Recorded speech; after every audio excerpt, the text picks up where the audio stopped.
അബിൻ വർക്കിയുടെ വാർത്താ സമ്മേളനം കാണുകയാണ്.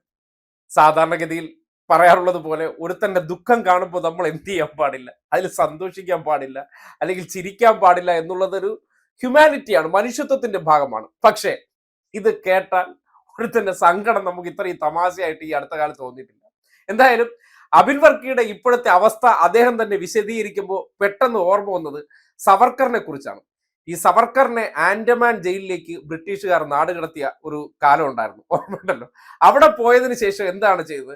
മാപ്പെഴുതി കൊടുക്കുകയാണ് ചെയ്തത്. എന്നെ തുറന്നു വിടണം, ഞാൻ ഇനി ബ്രിട്ടീഷുകാർക്കെതിരെ പോരാടത്തില്ല, നിങ്ങൾക്ക് വേണ്ടി പ്രവർത്തിക്കുന്ന ഒരു വിഭാഗക്കാരായി എന്റെ അനുയായികളെ കൂട്ടി ഞാൻ വരാമെന്ന് അദ്ദേഹം എഴുതി കൊടുത്ത് മാപ്പ് അപേക്ഷിച്ച് ഒടുവിൽ അദ്ദേഹത്തെ ജയിൽ മോചിതനാക്കുകയാണല്ലോ ചെയ്തത്. അതുപോലെയാണ് ദേശീയ സെക്രട്ടറി സ്ഥാനം കൊടുത്ത് നാട് കടത്തി ആര്?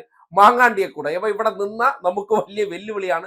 നേരത്തെ ഒരു ചാണ്ടിച്ചനും ഉണ്ടായിരുന്നു, ഒരു അന്തോണിച്ചനും ഉണ്ടായിരുന്നു. വലിയ ശല്യം എന്ന് പറഞ്ഞ പൊന്നോ, ഇപ്പോഴും അവരുടെ പേര് മാത്രമാണ് നാട്ടുകാർക്ക് അറിയാവുന്നുള്ള, നമ്മുടെ നേതാക്കന്മാരുടെ പേരൊന്നും അറിയില്ല. നമ്മൾ ഈ സവർണ ടീമുകളെല്ലാം കൂടി ഇവിടെ എന്തെല്ലാം കാര്യങ്ങൾ ചെയ്തു ഒരു മനുഷ്യർ പറയുന്നില്ല. ഇപ്പൊ പുണ്യാളച്ച മുഖ്യമന്ത്രി അന്തോണിച്ചൻ എന്ന് പറയുന്നതുകൊണ്ട് ഇനി ഈ നാട്ടിൽ ഒരു ക്രിസ്ത്യാനി വേണ്ട എന്നുള്ള തീരുമാനത്തിലേക്ക്